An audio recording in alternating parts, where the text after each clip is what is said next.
A hearty good morning to all. From my English Reader course book, turn page number 105. In our page number 105, we have lesson 8, The Lumber Room. The Lumber Room is a short story by the British author Hector Munro, better known by the pen name Saki. The Lumber Room is a classic short story about a child who is too clever for the adults. It is about one clever but mischievous boy seeks to outwit his aunt so he can gain access to the lumber room with its hidden treasures and curiosities. But the story might also be viewed as an analysis of the nature of obedience and the limited adult view of the world when contrasted with the child's more expansive and imaginative outlook. Now, let us have some talkings about the identity of the characters. There are 6 characters in this lesson. First is Nicholas. Second is Bobby, who is Nicholas' younger brother. Third is a boy cousin. Fourth is a girl cousin. Fifth is an aunt. And sixth is a kitchen maid. So, let's start the story. Welcome back to the lesson, The Lumber Room. Nicholas, his younger brother, and 2 cousins live with the cousin's tyrannical aunt. Nicholas is in disgrace today because he refused to eat bread and milk in breakfast.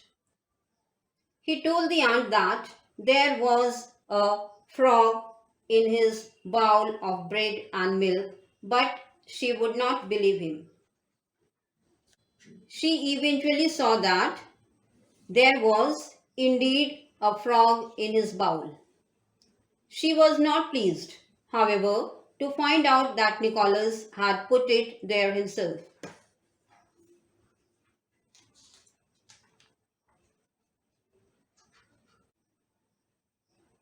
As punishment, the aunt decided to keep Nicholas home and send the other children to Jagborough Cove to play on the sands. She thought Nicholas would be sorry to miss the fun outing. But Nicholas did not mind staying home. He knew the children would not enjoy themselves because his girl cousin scraped her knee on her way out and Bobby's boots were too tight. After the children left, the aunt told Nicholas to stay out of the gooseberry garden as further punishment. Convinced that Nicholas would try to get into the garden just because he was told not to. Then she positions herself in front garden where she can watch the doors to the gooseberry garden. Nicholas made a couple of attempts to sneak by his aunt just to confirm her suspicions. Then he slipped back into the house and stole the key to the lumber room. He had long wished to see what was inside the mysterious lumber room, which was always kept locked.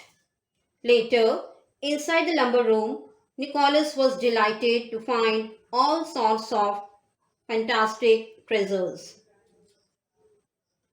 His aunt kept her home undecorated and she stored away all the nice things so as not to spoil them. Nicholas was fascinated by a framed tapestry depicting a hunter with a stag he had shot with an arrow.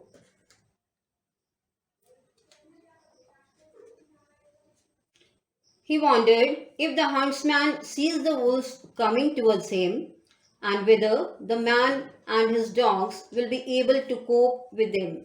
Then he went to examine other interesting objects in the room: decorative candlesticks and a duck shaped teapot, a box full of brass figures, and a captivating book full of colorful illustrations of exotic birds.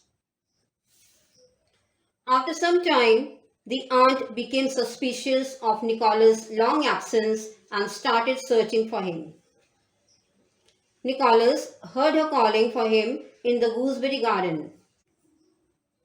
Then he heard her shriek and cry out for help. He went out of the lumber room, locked the door, and returned the key. Then he sauntered over to the front garden to answer the call.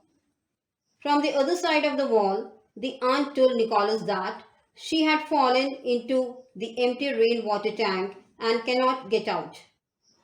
Then she told him to bring a ladder to her.